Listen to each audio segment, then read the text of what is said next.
I heard the other day said, I heard 10 or 12 people going to the sheriff. I said, let's get 20. They don't have a goddamn clue what they're getting into. Oh, yeah, not this day and age. But everybody. I will tell you something.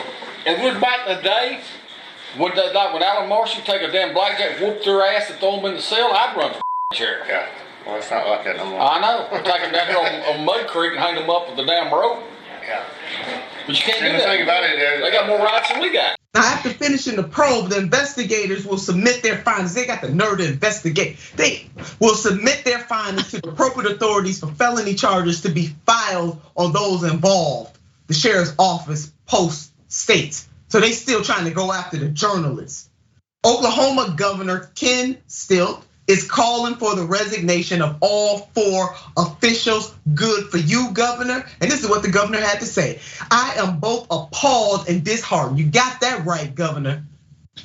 Let's say I am appalled, disheartened, madder than a mofo. Coming up in that piece, y'all gonna, let me just read what the governor really said. I am both appalled and disheartened to hear the horrid comments made by officials in McCurtain County. There is simply no place for such hateful rhetoric in the state of Oklahoma, especially by those that serve to represent the community through their respective office. I will not, go ahead, Governor, stand idly by while this takes place. You know what? Good on you, Governor. Don't stand idly by. And just go on, you might not have a jet to gas up like the president, but just go on and sashay on down to that county and let them know.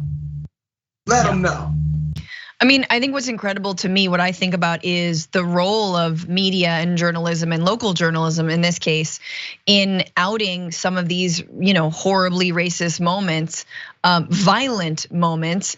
And my mind also goes to a much different case, but still horrible racist comments made of a different tenor in Los Angeles by this former city council member, Nuri Martinez, and the way that, news media was able to publish those and annotate and sort of explain what was going on.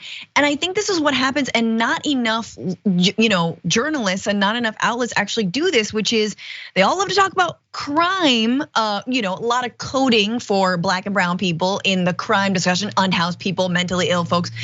And then they don't actually talk about police, what's going on. They don't hold them accountable. It's why, this show, it's why Dr. Richie's show, it's like why so much of the things that we see, the body cam footage, that just falls on deaf ears. It's like media doesn't even see it. They don't even know unless there's a massive uprising or one of the most egregious acts of murder by the police on camera, as in George Floyd. That's when they take notice. So good on the Gazette, I believe, for doing this, for publishing this, and this needs to happen more and more, because again, you're right. These are elected officials, and if the fifth estate, if the media in your county, in your state, in this country is not doing its job, then who will? Who's going to hold these people in check?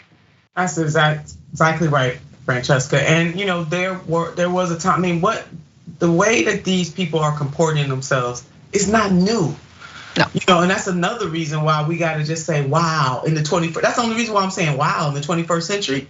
Notice I'm not saying, wow, this is the first time this ever happened, because it's not. It has happened it was ripe in the 20th century.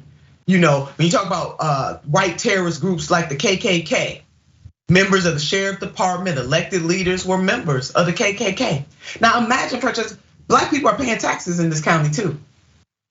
They paying the salaries of these people.